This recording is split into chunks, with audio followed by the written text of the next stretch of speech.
Hello everybody and welcome back to my channel. Today I've got a unboxing sort of, but it's not a box.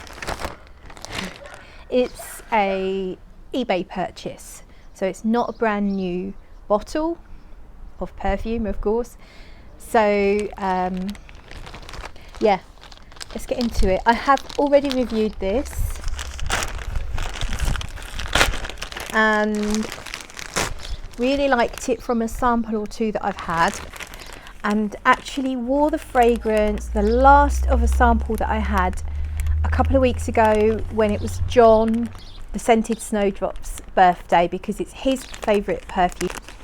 So I wore it in his honour on his birthday, and he actually sent me the sample. And then I did wear it again when I went to London. I did a vlog about going to London. I went to the National Gallery and perfume sniffing, of course. And when I went to London, I only had one spray of perfume on, a light perfume, so that I could choose something to actually spray on while I was in London. And as it happens, everything that I tried, and I tried a few things on my hands and stuff, but there was nothing new that really grabbed me. And so the fragrance I chose to wear all around here and really douse myself in was this one here. So we're getting into it. It seems to be well packaged. Here we are, right? Get that out of the way. So very much well packaged. And this one, as I say, when I reviewed it, I was kind of on the fence about whether or not I'd buy it. I think I said I'd like to have it, but I probably wouldn't pay full retail for it. And then I kind of forgot about it. So I never really hunted for it. And then because I enjoyed it when I wore it the other day, and then also because it's come up in a conversation with some of my fragrance friends very recently, I ended up buying it because I saw it on eBay. I wouldn't call it mega bite. I promise you I didn't mean to say. I wouldn't call it a mega bargain is what I was trying to say, and I have obviously still got mega pint on the brain, which is hilarious, but I wouldn't call it a mega bargain, but it was still a fairly good deal. So I think I paid 140 plus postage or thereabouts, but this is a special edition one. I wanted an older, even though I don't know that it's been reformulated, and I doubt that it has. I recently had a decant arrive that I got from someone in one of the Facebook fragrance groups, and it smelled so wrong that it just didn't smell like how I remember it. Although it does smell like Rolling in Love, it smelled really chemically. It smelled like it had all those aroma chemicals in that I hate. And I honestly don't know what happened there. I don't like to think that someone was dishonest. However, these things do happen from time to time. I know that the bottle that this person said they decanted from, they bought in May 2021 from Liberty. So I was trying to get an older bottle. This batch code is from summer 2020. So not that much before. So I don't know. I just don't know. But anyway, I'll show you what I've got here. It is Rolling in Love, and it's this box with a lipstick in as well. So let's open up the box. The lipstick is unused, or so it said on the eBay listing. It looks unused on the picture. So let's have a little look at the lipstick. It's apparently the scent of these lipsticks is not Rolling in Love. It's actually going to smell like Love Don't Be Shy. Yeah, that's a nicer colour than I expected. Oh, yeah, it smells like Love Don't Be Shy, exactly like it. Look at that. I don't know if you'll see the detail. You might not be able to see, but it's got the bouquet for Kilian. It's obviously a matte colour, but it smells gorgeous. Will I use it, or is it too nice to use? I don't know. I don't know. I might sell it to try and subsidise the cost of this purchase, but I don't know. Here we go. So there we are, rolling in love. There is the bottle, and as I say, yeah, I did check the batch code. The batch code is on the box and also on the bottle, A30, and that took us to summer 2020. So we are clean. I'm fairly fresh from the shower, so let's go straight on the skin, and I hope that this is not aromachenically like the decant I bought. If it is, I've remembered it wrong and I'm an idiot, and I got it wrong, but so far so good. Yeah, so far so good. I don't pick up those aroma chemicals that I'm getting from the decant I bought, so we'll see how it changes on my skin, but for now, thumbs up. Let's talk about it. The note listing from Fragrantica is, what have we got?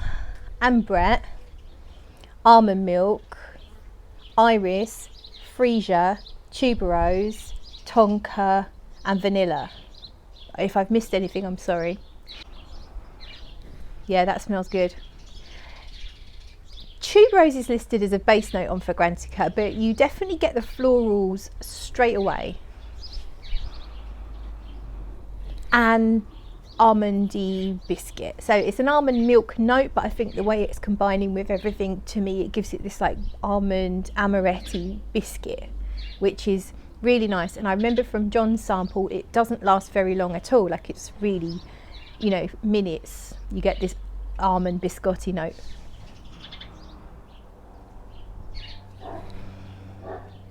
See, I don't really understand freesia. I don't really know if I get what freesia smells like. I think sometimes it smells a little bit, or when a freesia note is listed, sometimes I get almost like a room spray feeling from it. It reminds me of aerosol room sprays from when I was younger.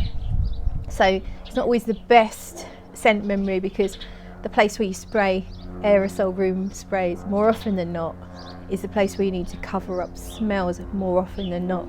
You know what I'm saying? And I'm not even going to mention the poop in the bed thing. I'm not mentioning any names. I'm not going there. The trial is not taking over my life. Yeah, this is the real thing, and I can tell 100% that the decant I got is not, which is a shame.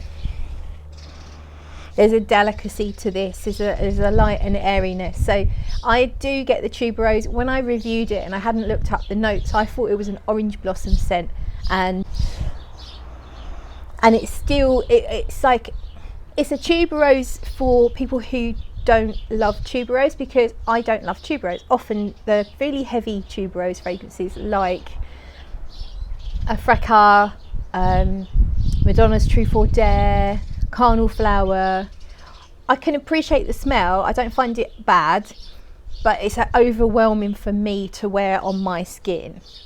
And that's what I think about tuberose. If I just walk past someone wearing tuberose, I'd think they smell amazing. It's such a big, bold scent, but it's just too big and bold for me. It's the kind of scent that wears me. Like Alien from Mugler, I've always said Alien wears me. Maybe I haven't tried it in a long time. Maybe I should. Might feel different now. But tuberose, generally those big, bold, heavy tuberose scents, they wear me. I feel no affinity with them, although I think they do smell good. Hope that makes sense.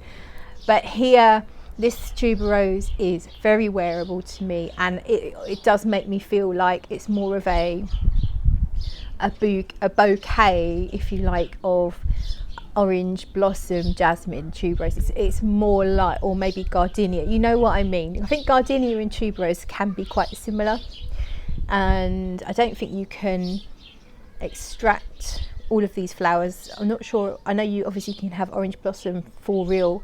I don't know if you can actually have tuberose for real. I think you have to invent that note.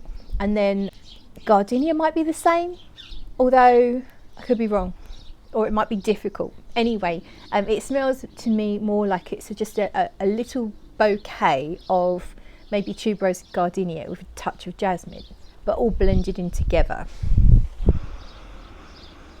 with this underlying slightly biscuity, smooth. You know how do you love Biscoff? Who loves Biscoff? Comment below. I absolutely love Biscoff. If you don't know what it is, it's a Biscoff biscuits are those little like sweet spicy biscuits that you have with coffee, and then they started to make it into a spreadable paste like chocolate spread, but only biscuit spread. And I think you call it cookie butter over in the States, which sounds so cute. We're too I don't know, what are we? We're too cold over here to say such cute things, so we would just call it a Biscoff paste. Anyway, I've got some at the moment in the cupboard, and every now and then I just literally just spoon it in my mouth, which is probably not helping with trying to reduce my calorie intake. But you can now get a smooth, you could always get a smooth version. Now you can get a crunchy version, which is the version I've currently got. But I would say that it's reminding me of there goes the package. It's reminding me of a smooth biscuity paste, but instead of lotus Biscoff, we are talking ambrette biscuits, the Italian sweet almond biscuits that you have with coffee. So imagine they made a paste, and don't tell me if they have, because I really don't need to know, okay? But imagine if they made a paste out of biscotti, and that is in here. It leans gourmand without being too full gourmand, because you do have these flowers which counteract the gourmandness, but it is quite sweet. So it's a flormand, as I like to call it. And what I really love with this perfume is the dry down. So at the moment, I think it's really pretty and I like it a lot, but I probably wouldn't have bought it if it was linear and stayed like this. But I know that later on what happens is the musks come out, and I understand. I remember watching an interview with a guy who was a representative of Kilian. I think it was Stephen from Red Adolescence's channel, and it might have also been on Brooklyn Fragrance Lover. Rest in peace. Oh, hit my mic there. Rest in peace, Carlos. Just literally saw a couple of videos of Stephen and Carlos, and love Carlos. Miss Carlos. But they both did have this chap on their channel to talk about Rolling in Love, and he mentioned quite a lot of different musks are in here. He had a number. He said there are, and I can't remember how many now. Something like, I don't know, 12, 15 different types of musk in this perfume. So it gives it that soft, sensuous, airy, cloud-like fluffiness that musk can bring. And I love it when all the musks start to come out, but it's not really heavy on the musk. It's just that it kind of like gives you this fluffy aura type feel, and it's gorgeous. So it's the dry down that I really, really love about Rolling in Love. If you go and sniff it in the shop, be sure to put it on your skin and be sure to pay attention as it develops, because it's actually later on in the dry down when it gets really, really special, and you may not love it when you first spray it if you're anything like me. That is it. I'm really, really pleased with my purchase, and you'll probably be seeing more of Rolling in Love on my channel as I get to know it properly. That's it then. Thank you so much for watching. I will see you in another video.